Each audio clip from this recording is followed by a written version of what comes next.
Bonjour, merci pour votre invitation et puis merci à tous les membres de la Ligue, de donateurs à accompagnants et organisateurs.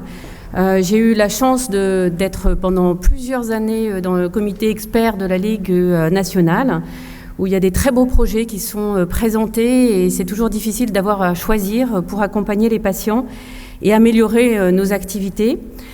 Et puis merci aussi la Ligue parce que dans mes activités de médecin et de chercheur, j'ai aussi eu le soutien de plusieurs projets et c'est toujours très important d'avoir ce soutien-là pour avancer parce que sans argent, point de recherche. Maintenant, je dois vous parler du dépistage et de la prévention des cancers liés à l'HPV. Alors, j'ai pas mis des femmes parce que les femmes, elles vivent avec des hommes et elles peuvent même faire plein de choses avec des hommes.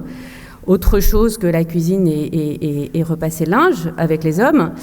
Mais je voulais replacer la problématique de l'HPV dans un contexte général de la vie des femmes et du risque de cancer qu'elles peuvent avoir. Donc je suis anatomopathologiste, c'est-à-dire que vous ne me voyez jamais, je suis derrière un microscope et je reçois des cancers. Donc moi les cancers, ils ne me racontent pas, je viens d'un homme ou une femme, j'ai une histoire d'un patient. Mais par contre, il y a une réalité, c'est qu'il y a des cancers que je vois, qui sont des cancers plutôt des voies aérodigestives supérieures, c'est-à-dire ORL, et qui sont liés à l'HPV. Alors, dans tout mon travail et de mes activités de recherche, je me suis vraiment intéressée à l'HPV et de comment on pouvait faire une vision globale sur ce virus qui, finalement, est pourvoyeur de beaucoup de cancers. Alors, le virus HPV, je vous propose de regarder un film de 2 minutes, puisque le film s'appelle 2 minutes pour comprendre l'HPV, et après ça permettra d'introduire ma présentation. Le papillomavirus, ou HPV, on en a tous entendu parler, mais sait-on exactement ce que c'est ? Déjà, ce n'est pas seulement un virus, c'est toute une famille de virus. Il y a certains que l'on peut attraper par la peau et qui donnent des verrues, et puis ceux pour lesquels il y a une contamination au niveau des muqueuses, principalement lors de rapports sexuels. L'HPV, c'est l'infection sexuellement transmissible qui se transmet le plus facilement lors de rapports oraux, vaginaux, anaux, mais aussi lors de simples caresses, et parfois même malgré le port du préservatif. Mais ce dernier reste indispensable pour stopper toutes les autres IST. Au début, il est rare d'avoir des symptômes, et on peut découvrir les premières anomalies appelées lésions 10 ans après la première exposition. Mais lésions apparentes ou pas, ça reste l'IST la plus fréquente. 80 à 90% de la population est directement concernée au cours de sa vie. La bonne nouvelle, c'est qu'on a 80% de chances que notre système immunitaire se débarrasse tout seul du virus. Et là, on est guéri. Seulement parfois, l'HPV reste dans les cellules qu'il a infectées, et ça peut causer des cancers, même parfois dans la gorge. Alors ce n'est pas héréditaire, ni une question d'hygiène. Un cancer lié au papillomavirus, ça peut arriver à chacun d'entre nous. Chez les femmes, le dépistage des anomalies du col de l'utérus liées au virus se fait rapidement par un frottis non douloureux. Concernant l'anus et la gorge, c'est plus compliqué. Les tests ne sont pas systématiques et pas encore assez performants. La vaccination est efficace, mais uniquement de façon préventive, donc avant le premier rapport sexuel ou dans l'année qui suit le premier rapport sexuel. Elle est actuellement recommandée en France pour les jeunes filles entre 11 et 14 ans et pour les jeunes hommes homosexuels jusqu'à 26 ans. La meilleure prévention des lésions reste un dépistage régulier. Alors on passe le mot, information et éducation. Rendez-vous sur toutsavoir-hpv.org. Alors ma présentation peut s'arrêter là puisque je vous ai donné l'essentiel du message en 2 minutes. Alors on va regarder un peu de plus près et regarder ce que c'est que ce papillomavirus. Donc papillomavirus, human papillomavirus, HPV. Donc je vous parlerai de l'HPV, ça va plus vite. Alors l'HPV, vous en avez tous attrapé quand vous étiez petit et que vous alliez dans le bassin immonde de la piscine où on était obligé d'aller et où on a attrapé des verrues plantaires à la piscine. Alors ça, ces virus-là, c'est des virus qui sont de l'HPV et qui donnent des lésions qui sont pas très importantes et qui sont toujours bénignes et qui donnent pas de cancer. Et puis, dans ces virus HPV, il y a une certaine famille qui s'appelle où est-ce qu'ils sont les HPV qui donnent des cancers, qui sont plutôt muqueux et qui sont des alpha papillomavirus et qui vont, eux, donner ou être à risque de donner des cancers. Alors, HPV et clinique, l'HPV est un virus le plus transmis par voie sexuelle à travers le monde. Il peut être transmis par simple contact cutané ou muqueux. Il y a une très forte incidence de l'infection par HPV dans le monde. Tout HPV confondu, on considère qu'à peu près 660 millions de personnes sont infectées par cet HPV. Donc voilà, tout le monde a un jour rencontré l'HPV. Donc il est impliqué, comme je viens de vous le dire, dans des lésions bénignes, des verrues, mais aussi des cancers. Et c'est là que je vais vous parler de ces HPV, donc on appelle haut risque. Et on considère que dans le monde entier, il y a à peu près 550 nouveaux cas d'HPV qui sont de cas de cancer liés à l'HPV qui sont détectés dans le monde. Rappelons que, par exemple, pour le cancer du col de l'utérus, c'est la première cause de mortalité pour les jeunes femmes en Inde. Alors, la prévalence, elle est augmentée dans les pays des pays en voie de développement et avec des niveaux socio-économiques bas. Donc, l'HPV est à peu près responsable de 5 à 10% des cancers, tout confondus dans le monde. On va trouver les cancers du col de l'utérus, c'est un prix Nobel, cancer de la vulve du vagin, cancer de l'anus chez les hommes et chez les femmes, avec une augmentation chez les sujets immunodéprimés. Sur le nombre total de cancers liés à l'HPV au niveau de l'anus, c'est chez les femmes qu'on va retrouver ce taux très important.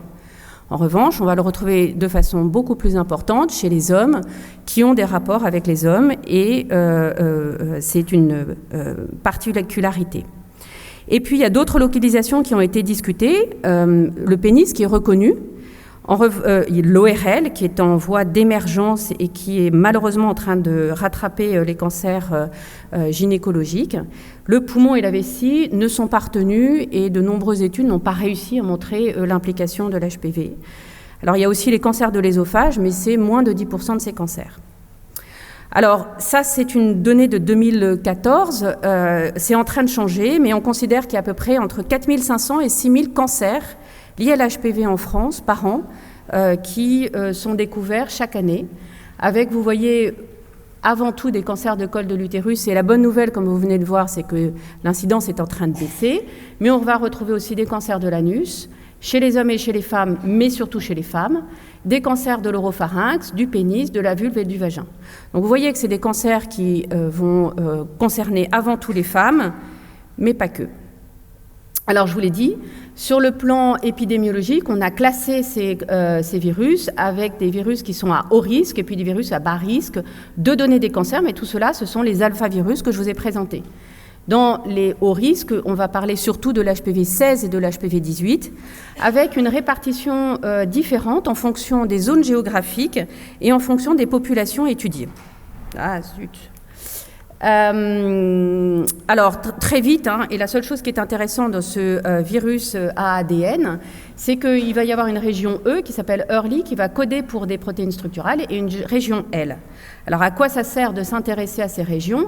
C'est juste pour vous dire que la région L, c'est celle qui est la protéine qui va permettre l'internalisation du virus. Vous savez qu'un virus, pour être actif, il a besoin de rentrer dans la machine de la cellule pour raconter une histoire. Donc vraiment, il y a l'internalisation parce que le virus ne peut pas vivre tout seul. Il doit rentrer dans la machinerie de la cellule qu'il va infecter. Et donc, bien évidemment, ça va être la cible des vaccins prophylactiques.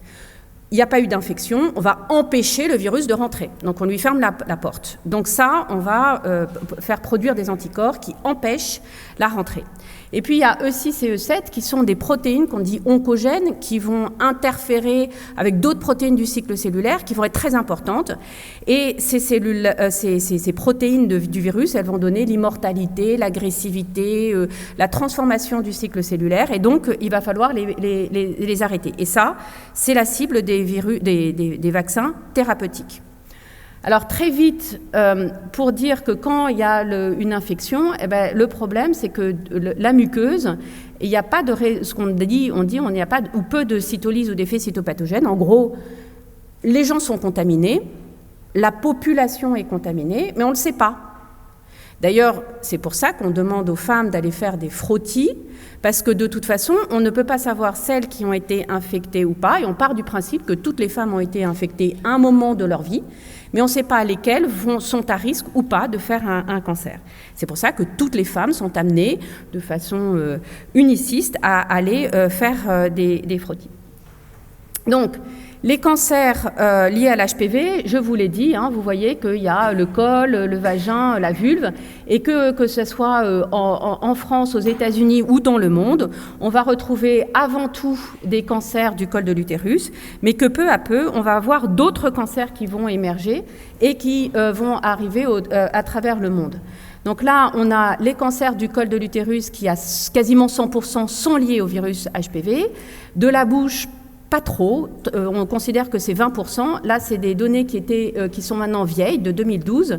On sait que pour l'oropharynx, l'implication, l'oropharynx, c'est au fond de la gorge, c'est vos amygdales. Quand vous allez rentrer chez vous ce soir, vous allez ouvrir la bouche et vous allez voir au fond de votre gorge, il y a ce qu'on appelle des amygdales qui permettent l'immunité. C'est d'ailleurs ce qui est très important pour les bébés. Quand ils vont commencer à manger, ils vont avoir leur immunité.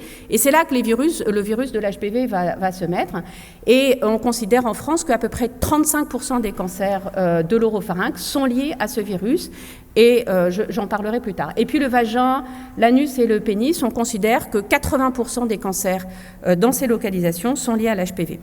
Donc ça, c'est l'incidence pour 1000 femmes dans le monde de cancers liés à l'HPV. Et vous voyez que en France, on en retrouve, mais que ce n'est pas les zones dans lesquelles on va retrouver le plus de cancers, et que malheureusement, ce sont dans des populations très défavorisées où il n'y a pas de dépistage. Ce n'est pas qu'il n'y a pas de portage partout, c'est qu'il n'y a pas de dépistage dans les lésions les plus avancées. Pour le vagin, l'anus et le pénis, eh bien, on va retrouver par contre en France beaucoup plus de cancers. Et puis ça va être la même chose pour les cancers des voies aérodigestives supérieures, où il y a une inversion. C'est-à-dire que c'est dans les pays plutôt du Nord, avec l'Europe du Nord et les États-Unis, où on va retrouver le plus de cancers des voies aérodigestives supérieures. Alors, quand je vous ai dit que j'allais parler des femmes, mais dans l'environnement général de leur vie, les femmes avec les femmes avec les hommes avec les hommes, et voilà. Donc, la transmission, elle ne doit pas être stigmatisée, mais il faut qu'on soit dans un principe de réalité sur les échanges qui peuvent y avoir entre les femmes et les hommes. Alors, le cancer du col de l'utérus, puisqu'on va en parler avant tout, c'est le deuxième cancer féminin à l'échelle mondiale. C'est lié à l'HPV. On voit qu'en France, je ne vais pas revenir sur l'épidémiologie, il y a 2 pics. Alors les pics, moi ce que j'avais compris, c'était qu'il y avait un pic. Alors, à un moment donné, on est contaminé par le virus. Et puis, il va avoir sa propre vie dans les cellules. Et c'est seulement 15 ans à 20 ans après qu'on va pouvoir voir arriver les lésions. Donc, ce qui est dit en épidémiologie aussi, c'est que les femmes rentrent dans la sexualité. La moyenne des premiers rapports sexuels n'a pas changé. C'est autour de 17 ans. Et puis, c'est autour de 35-40 ans qu'on va voir arriver les premiers cancers du col de l'utérus.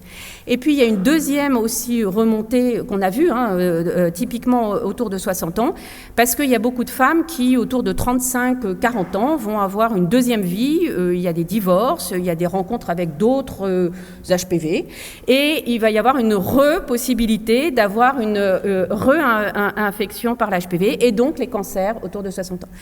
Donc le message, c'est que, mesdames, le frottis, c'est pas de 15 à 20 ans, c'est pas de 20 à 30 ans, c'est tout le temps. Donc, on peut avoir des saignements et en dehors des règles, des rapports vaginaux douloureux, des écoulements, et on arrive sur la problématique du dépistage qui permet une diminution clairement de la mortalité de 50%. Donc on peut avoir des examens cliniques avec un spéculum ou un toucher vaginal, des radiologies, mais ce qu'il faut bien comprendre, c'est que en fait ce cancer, alors, je regarde ça moi avec mon microscope, donc on a le col de l'utérus, ça s'appelle l'exocole qui est dehors, et là on a le vagin, et puis on a au-dessus le versant qui va vers l'utérus, la cavité utérine où il y aura le bébé, où il y a la grossesse, et puis le col qui est fermé pendant le plus souvent. Et c'est dans une zone très particulière, une zone qu'on appelle la jonction pavimenteuse cylindrique, qui est une zone de modification, qu'il va y avoir le virus et qui va pouvoir parfois se cacher. Donc c'est pour ça que parfois c'est très compliqué d'aller examiner ce col de l'utérus et de regarder ce qui se passe. Donc qu'est-ce qui se passe ? Je vous l'ai dit, pendant des années, il va y avoir des modifications à l'intérieur des cellules, et l'arrivée, si ça n'a pas été détecté, le fait qu'il y avait des cellules anormales et qu'on pouvait faire des traitements avant, c'est donc l'arrivée peu à peu de ces cellules qui vont devenir infiltrantes après et donner des cancers. Donc les lésions précancéreuses, le développement il est en plusieurs étapes, et c'est vraiment l'importance de détecter le plus vite possible les lésions. Pourquoi il faut détecter les lésions ? Parce que plus tôt on est dans la maladie, mieux c'est. Et il faut savoir que quand on peut même avoir des lésions très légères, elles régressent le plus souvent. Donc ça, c'est plutôt la bonne nouvelle de savoir que ces lésions peuvent disparaître.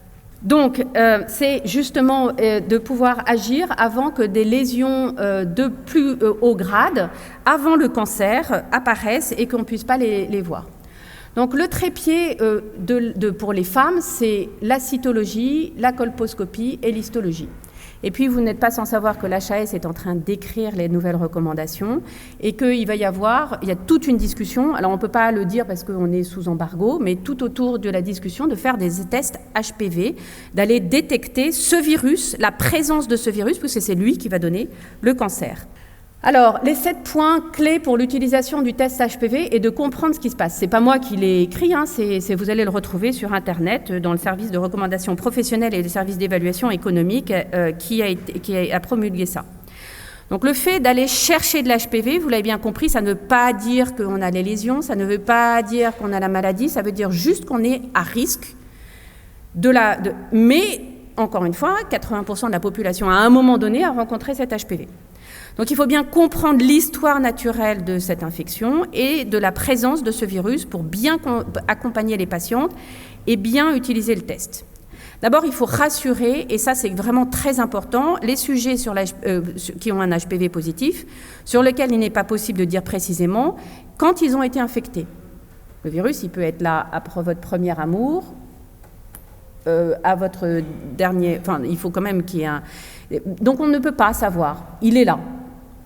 La présence d'HPV à risque ne signifie pas la lésion de CIN, alors maintenant ça s'appelle des LIS, ou ces lésions qu'on appelait pré-cancéreuses, ou de cancer. Donc en fait, le fait d'avoir un virus, ça ne signe pas les lésions et ça signe encore moins le cancer. Donc c'est vraiment très important.